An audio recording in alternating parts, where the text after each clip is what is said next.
are you? Welcome to this Standard 8th English session.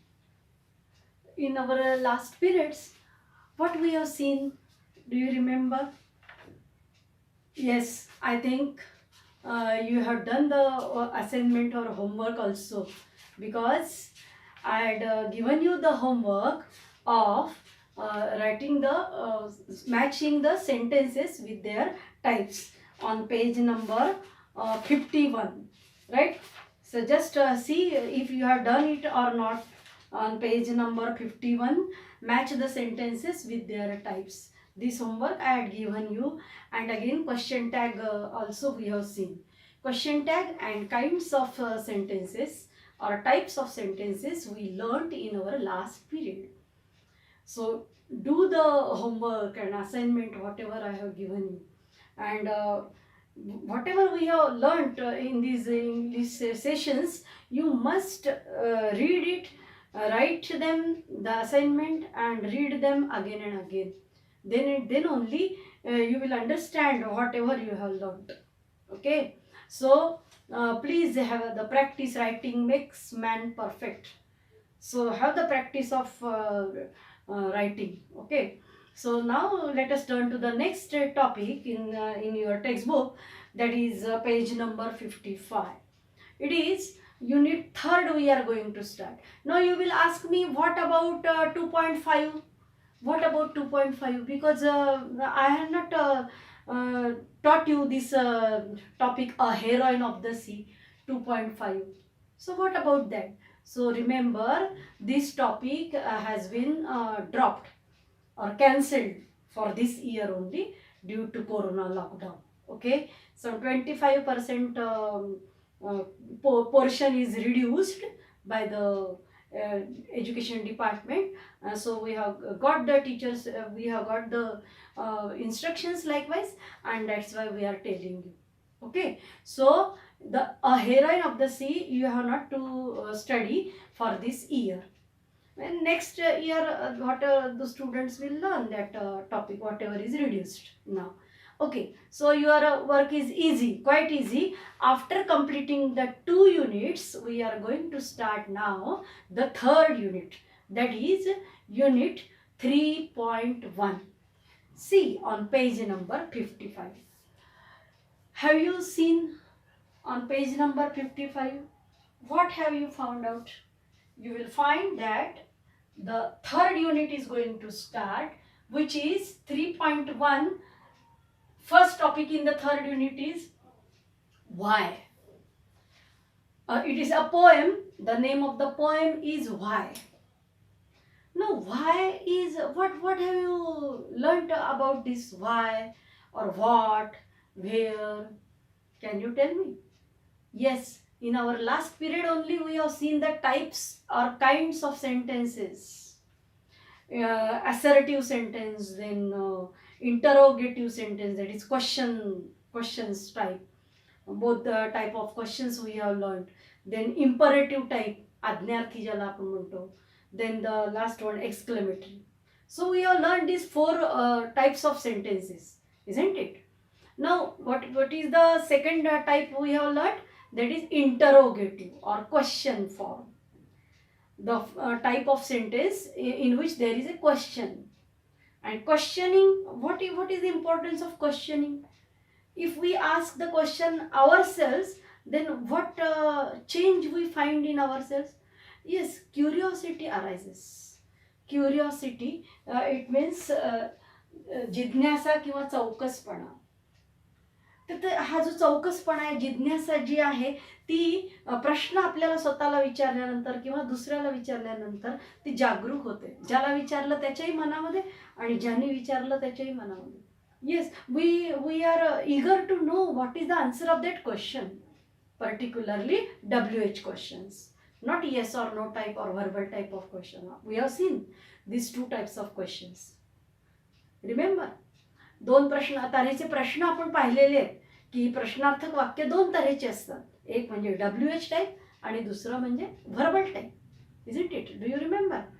Just in our last period we have learnt it. So we are concerned with WH type questions. Whenever any question is asked, what is your name? Simple question it is. My name is this and this. That is how you will answer. Then where do you live?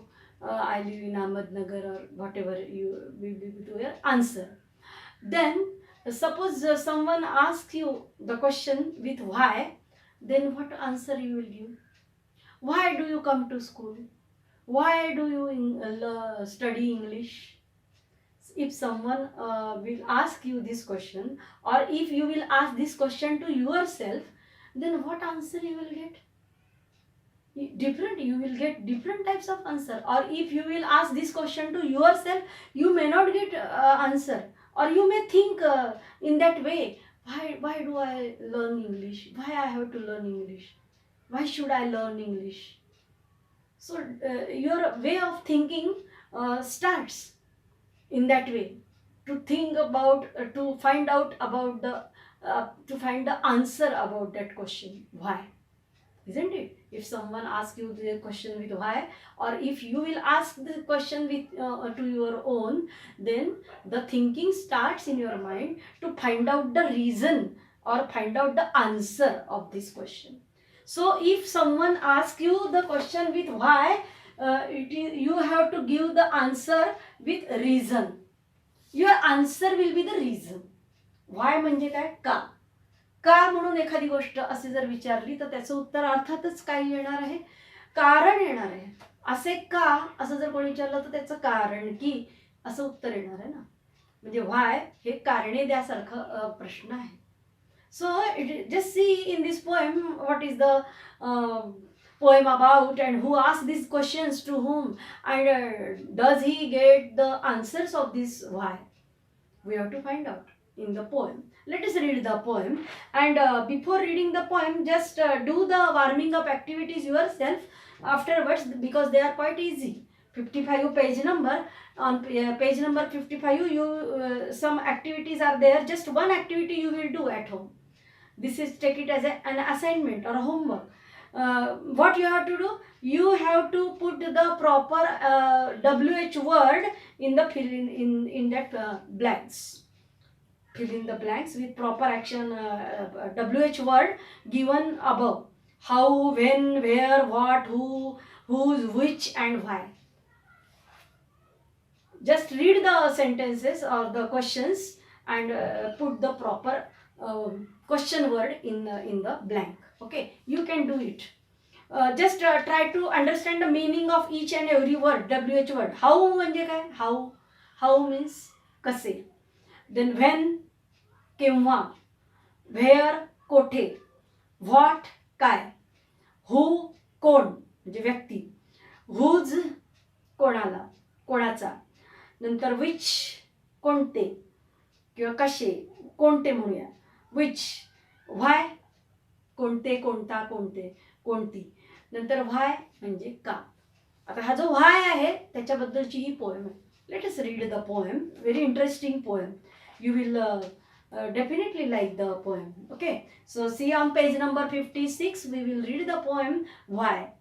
Why?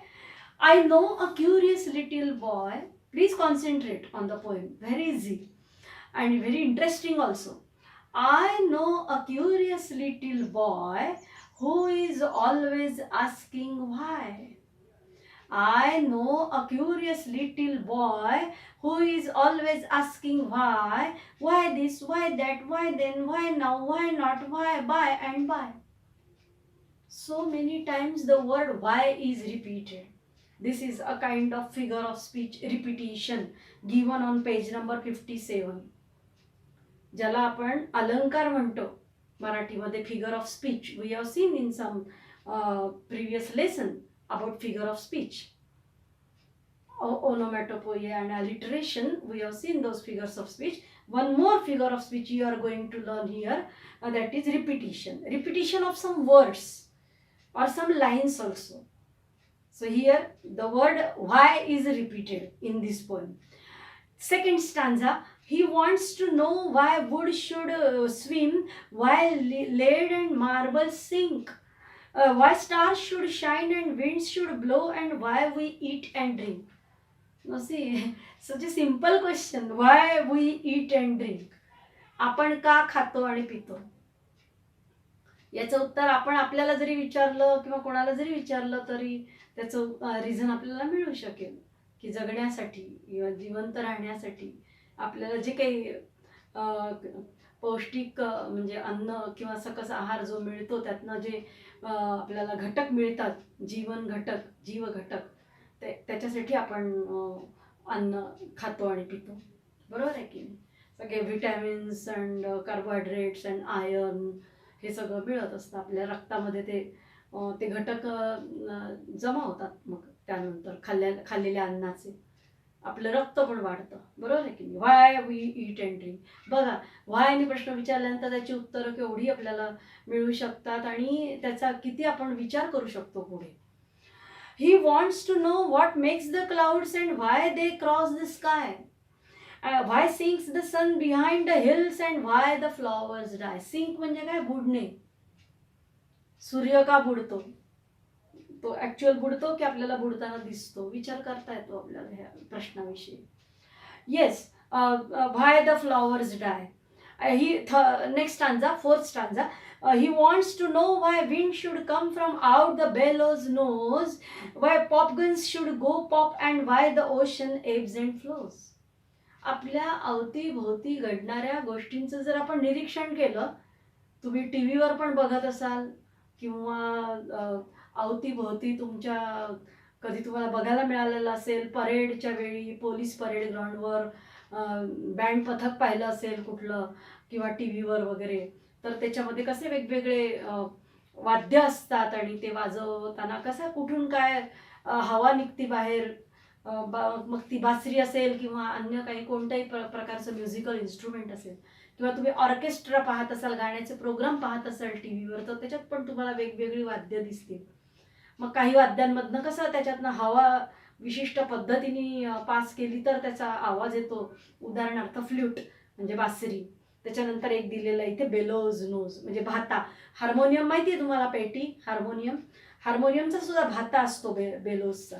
त्याच्यानंतर अजून एक असं आहे, band पथकामध्ये ऑर्केस्ट्रामध्ये असे वाद्य असतात पहा, की त्याचं असं तो भाता केला बेलोज की त्यातनं हवा बाहेर येते आणि आवाज पण येतो त्यातनं त्या हवेच्या कमी जास्त कंपनामुळे. मग ह्याला बेलोज म्हणायचं, भाता. अजून तुम्ही भाता कुठे पाहिलेला आहे सांगा मला? तो जो हा असतो ना, काय म्हणतो आपण त्याला, लोहार असतो तो, लोखंडी कामावरती असे हे करतो तो. तर तिथे पण आपल्याला असं दिसतं की तो असं विशिष्ट ॲक्शन करून तिथे त्याची चूल पेटवलेली असते आणि तिथून तो भाता असा बरोबर त्या दोरीने असं हे करतो की बरोबर त्यातनं हवा निघत जाते पहा. म्हणजे अवतीभोवती जरा निरीक्षण केलं तर लक्षात येईल तुमच्या या गोष्टी. तर बघा, त्याला बेलोज म्हणायचं. तर असं का बेलोजच्या नाकातून हवा का बाहेर पडते असं असं एखाद्या छोट्या मुलांनी प्रश्न विचारलेला आहे या पोएममध्ये. त्याला त्याची उत्तरं मिळतीलच असं नाही, पण तो विचार करतोय. तुमच्या वयाचा मुलगा आहे 8वीतला. Yes, from out the bellows nose why popguns should go pop and why the ocean ebbs and flows. आता खेळण्यातली बंदूक ती खेळलीच जाणार ना. ॲक्च्युअल काय त्या खेळण्यातल्या बंदुकीतली गोळी निघून ती कोणाला लागणार आहे का? नाही. तो एक गेम आहे, फनी गेम आहे खेळण्यातली बंदूक म्हणजे. Yes, and ocean ebbs and flows. He wants to know why fish have gills and why boys cannot fly, why steam comes from the kettle spout and rain falls from the sky. He wants to know why coal should burn and not a bit of stone, how seeds get in the apple core and marrow in the bone. See on page number 57 the remaining two stanzas. He wants to know why ice should melt, why spiders eat the flies, why bees should sting and why the east should make the dough to rise. Some of his whys are not too hard to answer if you will try, but other no one ever yet has found a reason why.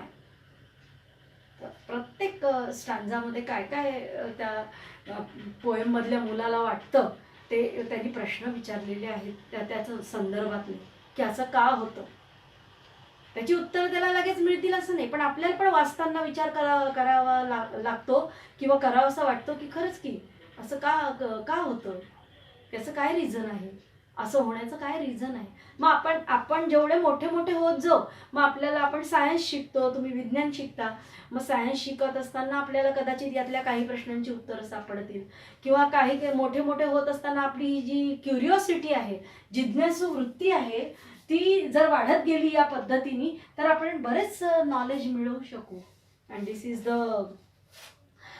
Yes, we can say this is the life of knowledge, vast knowledge and technology, information and technology. Yes, I had to say information and टेक्नॉलॉजीचंच हे युग आहे की नेटच्या मदतीने, इंटरनेटच्या मदतीने मनुष्य कितीतरी गोष्टी, व्हास्ट नॉलेज जे जगामध्ये पसरलेलं आहे ते आपण म्हणजे घर बसल्या त्याचं ते ज्ञान आपण, ती माहिती आपण प्राप्त करू शकतो इंटरनेटच्या मदतीने. फक्त आपली ती चौकस वृत्ती पाहिजे. आणि त्यासाठी मी काय करायला हवं आहे, इंटरनेटची मदतीने कसं ती गोष्ट माहिती करून घ्यायची आहे, हे हळूहळू मोठे होत जातात तसं तुम्हाला माहिती होत जातं. तर मग आता इथे इन्फॉर्मेशन अँड टेक्नॉलॉजीच्या जगात तर ह्या व्हायची उत्तरं आपल्याला मिळू शकतात. म्हणजे पण एवढाच एक सोर्स आहे का? तसं काही नाही आहे. आपण आपल्या घरातल्यांना पण काही प्रश्नांची उत्तरं विचारत असतो. जास्त करून लहान मुलं खूप विचारतात, पहा तुमच्यापेक्षाही लहान. कारण की त्यांना माहिती असतं ते त्यांचं जे बुद्ध्यांक आहे किंवा त्यांच्या बुद्धीची, मेंदूची जेवढी वाढ झालेली असते त्याच्यानुसार त्यांना सगळ्या प्रश्नांची चा विचार करता येत नाही. जसं जसं आपण मोठं होत जाऊ तर आपण, आपल्या लक्षात येतं की अरे आपण काय सारखा प्रश्नच विचारायचा का दुसऱ्याला, आपणही विचार करू शकतो, असं का होत असेल. मग हळूहळू काही काही प्रश्नांची उत्तरं आपल्याला आपोआप वयोमानानुसार समजायला लागतात. काही प्रश्न आपल्याला जे नाही समजत ते आपण विचारतो घरातल्या मोठ्या माणसांना. नंतर शाळेत आपण शिकायला जातो तेव्हा तिथे पण आपण शिक्षकांना विचारतो, है ना. आणि शिवाय आपण इंटरनेटच्या मदतीने अजून काही गोष्टी न माहीत असलेल्या माहिती करून घेतो. अशा प्रकारे हा मुलगा चौकस वृत्तीचा दाखवलेला आहे आणि तुम्ही पण असं असावं हे म्हणजे अपेक्षित आहे या ठिकाणी. I know a curious little boy, म्हणजे तो कवी म्हणतो, कवीचं नाव दिलेलं नाहीये इथे, अनॉनिमस म्हणायचं अशा वेळेला. अज्ञात कवी आहे, कोणीतरी लिहिलेली पोएम आहे ही, पण पोएम सुंदर आहे बघा. I know a curious little boy, मला कवी म्हणतो की मला असा एक जिज्ञासू वृत्तीचा मुलगा माहिती आहे, हु इज ऑलवेज आस्किंग व्हाय, जो की सतत विचारत राहतो की व्हाय, का, असं का, कोणत्या कोणत्या बाबतीत तो विचारतो हे why. Why this, why that, why then, why now, why not, why by and by. He wants to know why wood should swim. हळूहळू त्यांनी हे असंच का, तसंच का, असं विचारता विचारता एकेका मुद्द्याबद्दल पुढच्या स्टांजामध्ये कवीने लिहिलेलं आहे बघा. मग आता ह्या दुसऱ्या स्टांजामध्ये काय विचारतो तो, म्हणजे सुरुवात केली त्यांनी विचारायला त्या मुलांनी की असं का, तर का, व्हाय वुड शुड स्विम. वुड म्हणजे लाकूड, स्विम म्हणजे तरंगणे किंवा पोहणे, आणि वुड शुड स्विम, लाकूड का तरंगतं पाण्यामध्ये. मग आता त्याचे प्रश्न आपण आधी बघूया, त्याचं उत्तर काय असेल ह्याचा विचार करायला तुम्हाला स्वातंत्र्य आहे, तुम्ही विचार करू शकता याचं काय उत्तर असेल ते. पण इथे प्रश्न कसे विचारले जातात जिज्ञासू मुलाकडनं हे आपल्याला जाणून घ्यायचं आहे. ओके, बघा तो कशा कशाबद्दल प्रश्न विचारतो आणि तुम्ही पण असा दृष्टीने विचार करायला हवा, हे शिकण्यासारखं आहे या पोएममधून. व्हाय वुड शुड स्विम, लाकूड का तरंगतं पाण्यामध्ये. व्हाय लेड अँड मार्बल सिंक, लाकूड मात्र पाण्यात तरंगतं आणि लेड अँड मार्बल हे जे धातू आहेत, जड वस्तू, तर ह्या लेड अँड मार्बलच्या जे वस्तू आहेत किंवा ज्या गोट्या आहेत धातूच्या बनलेल्या, ते मात्र वजनदार असल्यामुळे काय जातं, सिंक म्हणजे पाण्यात खाली बुडतं. म्हणजे लाकूड टाकलं पाण्यात आणि ह्या धातूच्या चे गोळे टाकले समजा आपण पाण्यामध्ये, तर खाली काय जाईल, मार्बल्स अँड लेड, धातूच्या ज्या वस्तू असतील त्या खाली जातील वजन असल्यामुळे जास्त.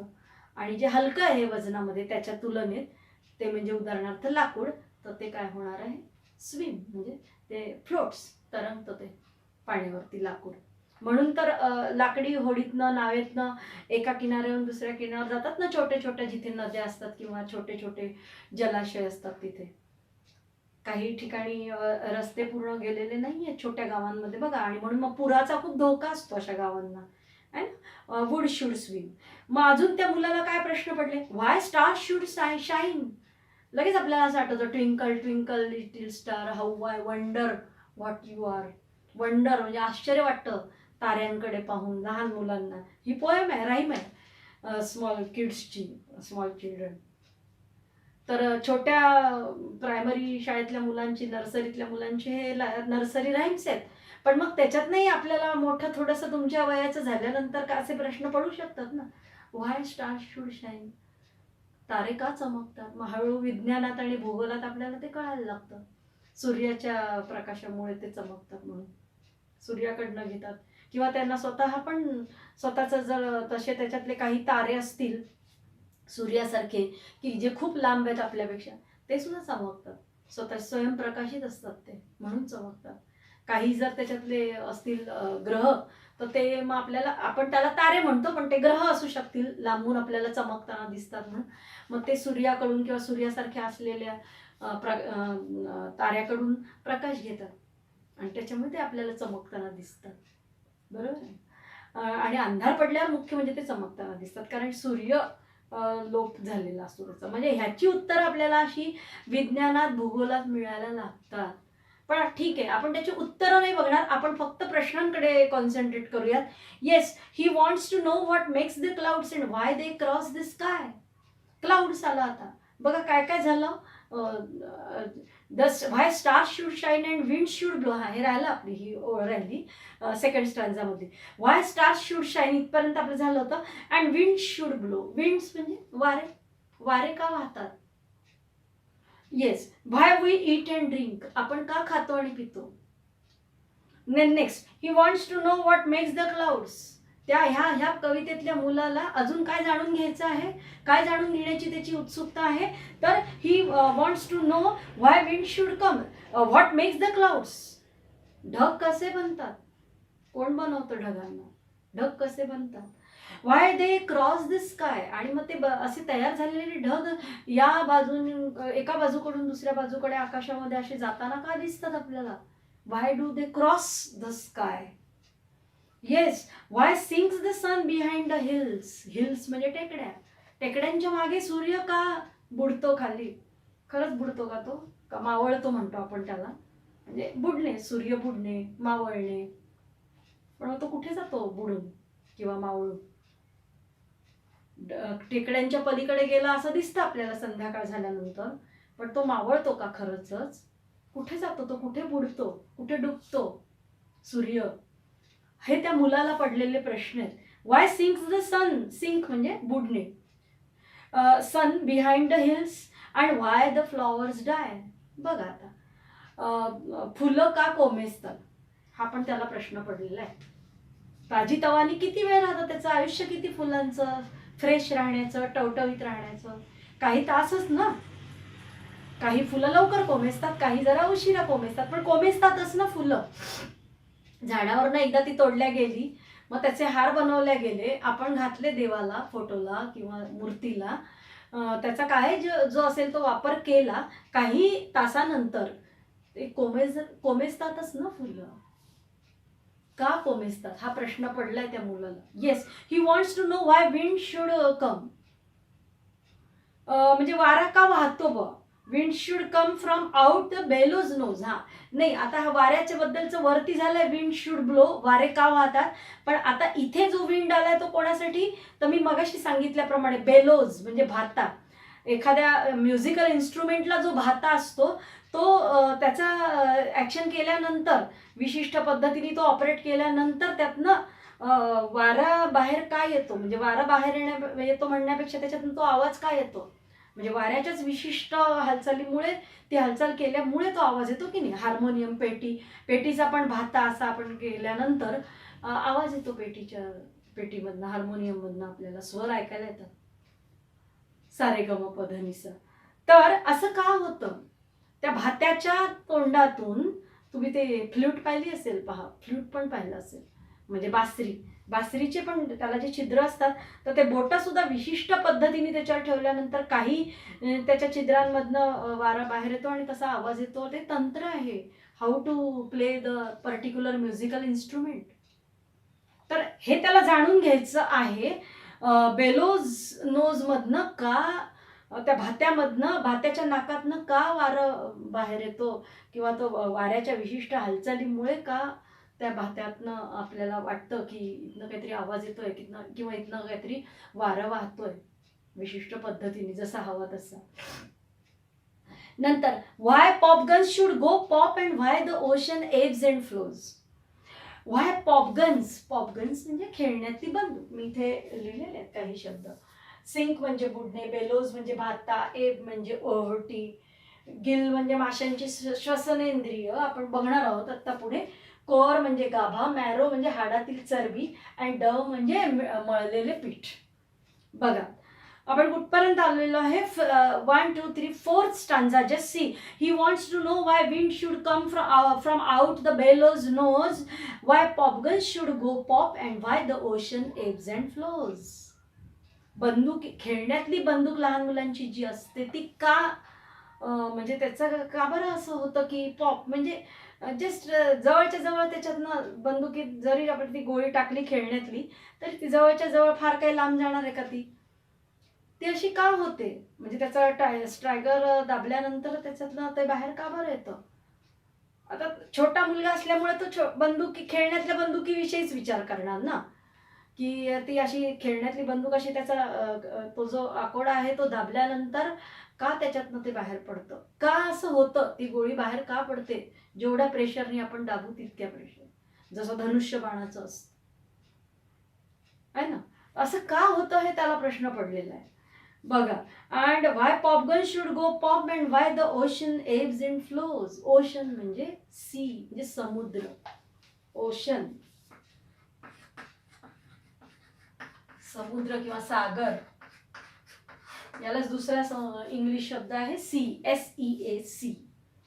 मग असं का सागरातनं एब्स का होतात. तुम्ही साईड मार्जिन मध्ये काही वर्ड्स चे मीनिंग्स दिलेले आहे, English meanings, and I am going to tell you in Marathi also. I have written here particularly, purposely I have written here Marathi meanings to know you better, to understand, for your understanding, better understanding. I have written in Marathi and I am explaining also some lines in Marathi. Yes, so ideas should be clear to you. The ocean, why the ocean ebbs and flows. सागर, ते एबचा अर्थ काय दिलेला आहे, tide water moves away from the land. म्हणजे तुम्ही बघा समुद्र किंवा सागर डोळ्यासमोर आणा, त्याच्यामध्ये लाटा असतात पहा.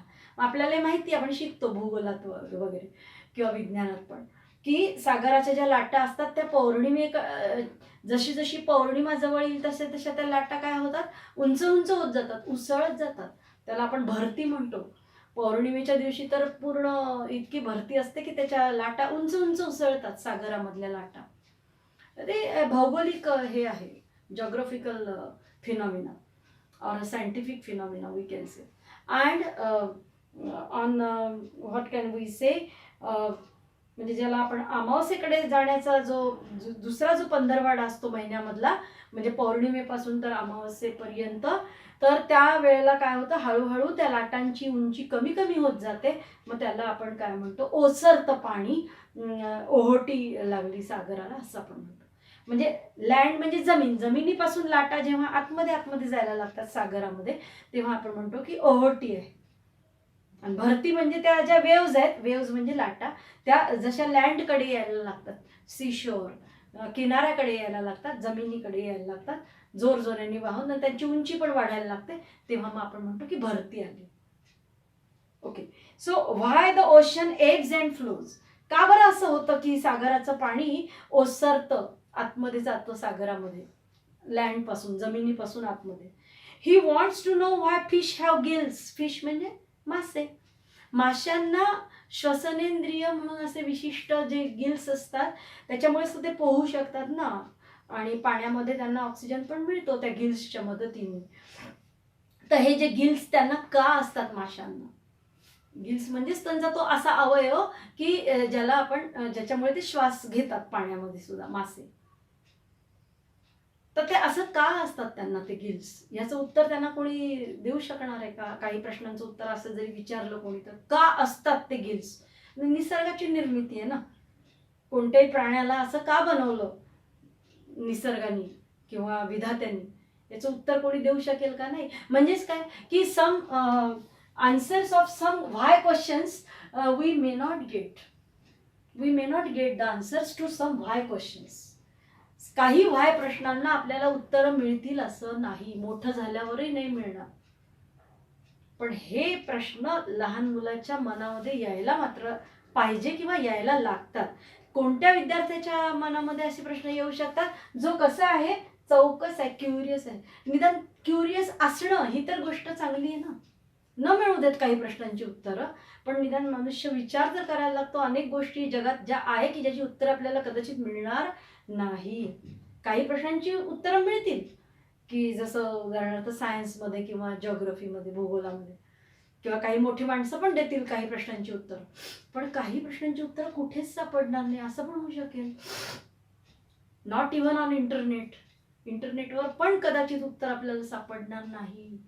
There are some questions. This is called as curiosity. Curious कसं असावं, चौकस कसं असावं, माणसाने विचार कसा केला पाहिजे एखाद्या गोष्टीबद्दलचा, त्यांनी आपलं नॉलेज वाढतं, आपली शिकण्याची वृत्ती वाढते. Tendency of getting more and more unknown things and getting more and more knowledge and information. isn't it? Yes. Why steam comes from the kettle's spout. Kettles, चहाची किटली पाहिली आहे सगळ्यांनी, आणि त्याचा स्पाउट म्हणजे ज्याच्यातनं तो चहा ओतल्या जातो, that opening is called a spout.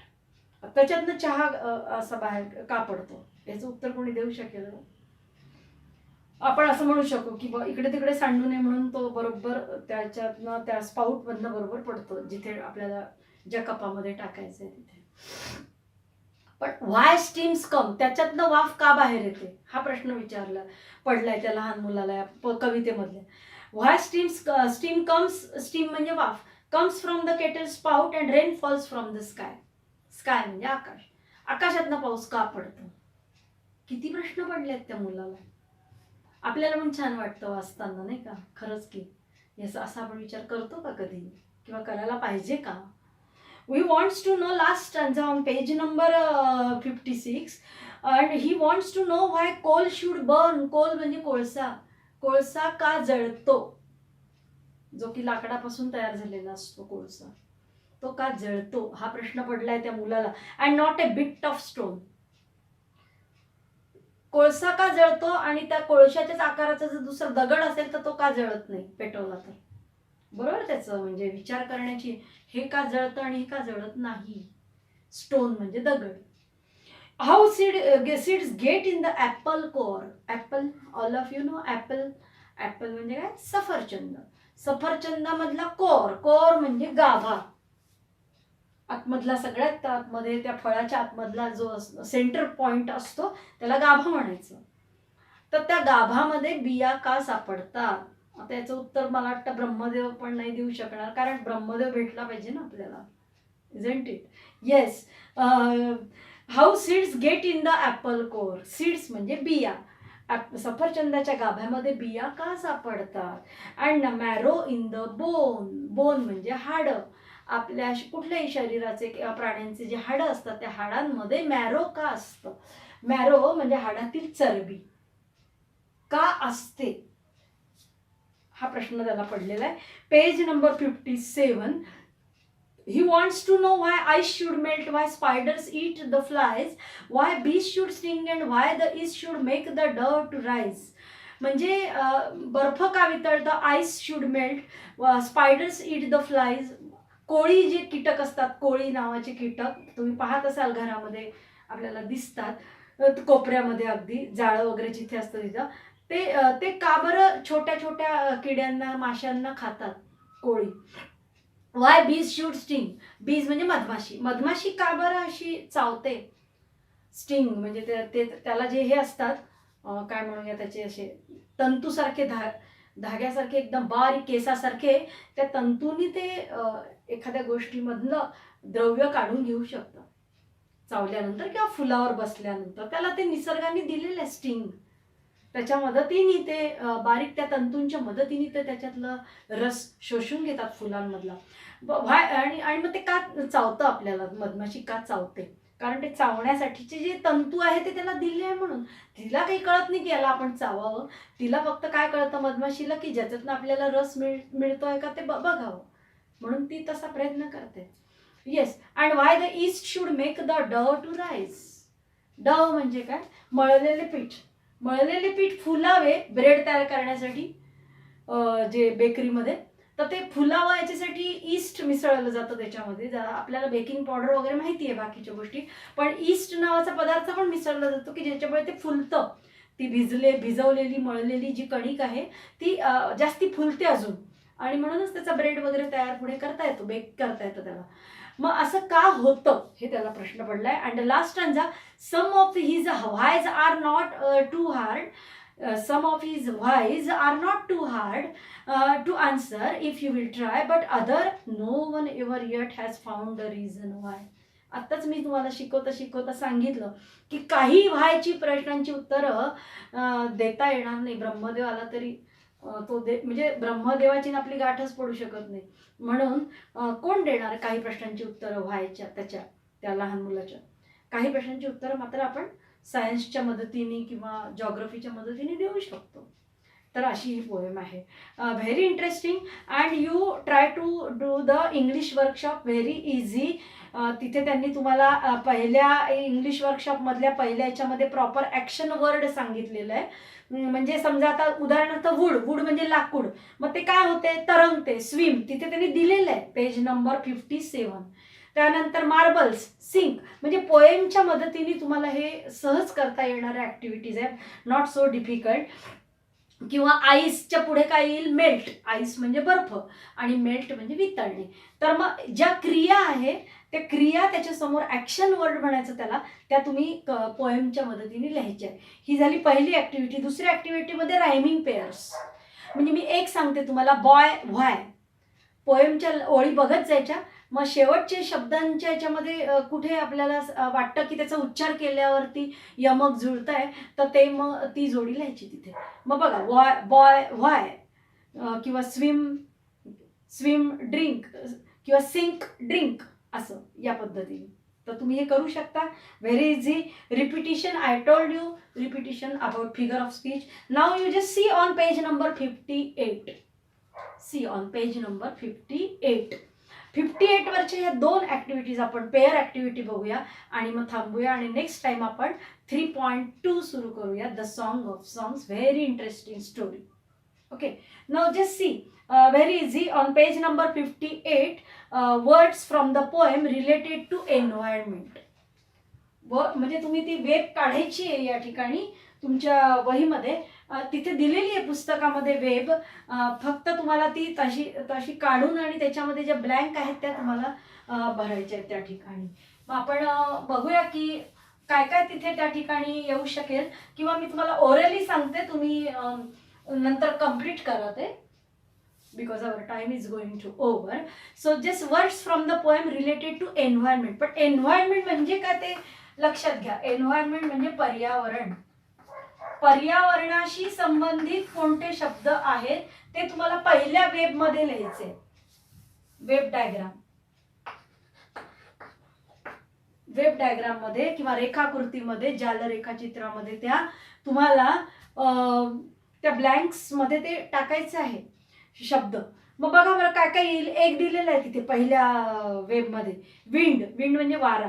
मग पर्यावरणाशी संबंधित कोणते कोणते शब्द आलेले आहेत ते तुम्ही टाकत चालायचे. इकडे या ठिकाणी जसं स्काय, इकडे काय येईल? स्काय, किंवा असं चौकोन करा तुम्ही याला हवं तर, स्काय. नंतर इथे दिलेलं आहे विंड.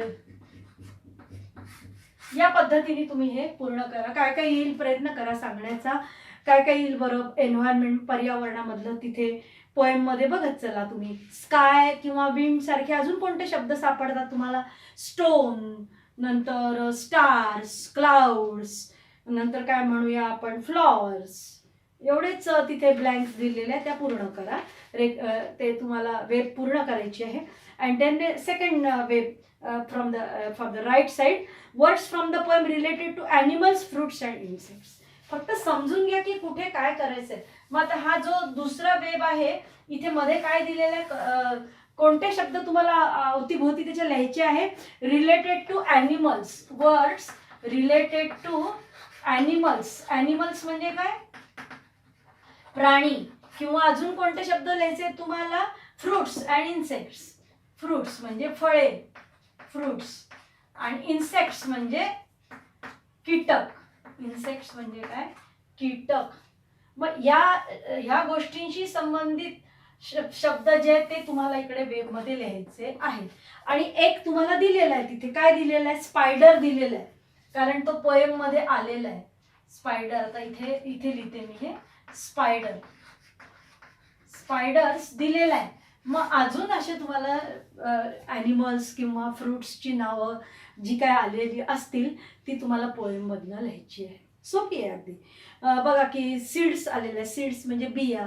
कशामध्ये बिया आहेत म्हणून त्याला आश्चर्य वाटतं? ॲपल कोअरमध्ये. म्हणजे ॲपल हे फ्रूट पण आलेलं आहे. सीड म्हणजे बिया हे पण आलेलं आहे. नंतर फिश म्हणजे मासे, ॲनिमल आलेलं आहे की नाही. नंतर इन्सेक्ट म्हणजे मग आता स्पायडर इन्सेक्ट दिलेलाच आहे त्यांनी, मग तुम्ही बीज लिहू शकता. बीज हा पण इन्सेक्ट आलेला आहे त्या ठिकाणी. किंवा बीजशी संबंधित शब्द पण चालू शकतात. मग स्टिंग शब्द लिहू शकतो आपण. आत्ताच मी सांगितलं की मधमाशी का डंख मारते, तिचे जे बारीक तंतूसारखे हे असतात त्याला स्टिंग म्हणायचं. ते जे तंतुमय अवयव त्याला दिलेला आहे कीटकाला त्याला स्टिंग म्हणायचं. आणि त्या ॲक्शनला पण स्टिंग म्हणू शकतो आपण. फ्लाईज म्हणजे उडणे, कीटक उडतात, फ्लाईज. त्यांच्याशी संबंधित शब्द लिहायचे आहे ना, म्हणजे मग आपण ते लिहू शकतो ते ॲक्शन. या प्रकारे तुम्हाला हे वेब पूर्ण करायचे आहे. रायमिंग पेअर्स पूर्ण करा आणि ॲक्शन वर्ड लिहा. इथे आपण थांबूया. वर्ड चेन तुम्हाला करता आली तर सोपं आहे वर्ड चेन. एक उदाहरण दिलेलं आहे. एक शब्द लिहिला की त्याच्या शेवटच्या अक्षरापासून पुढचा शब्द लिहायचा. So shall we stop here? Very easy poem we have completed. Now in the next period and you complete this whatever homework I have given you. In the next period, we are going to start unit 3.2. Third unit we have already started, but 3.1 we have completed. Now in the next period, we will start 3.2, which is very interesting story, the Song of Songs. So shall we stop here? Okay, let us stop. Do the homework.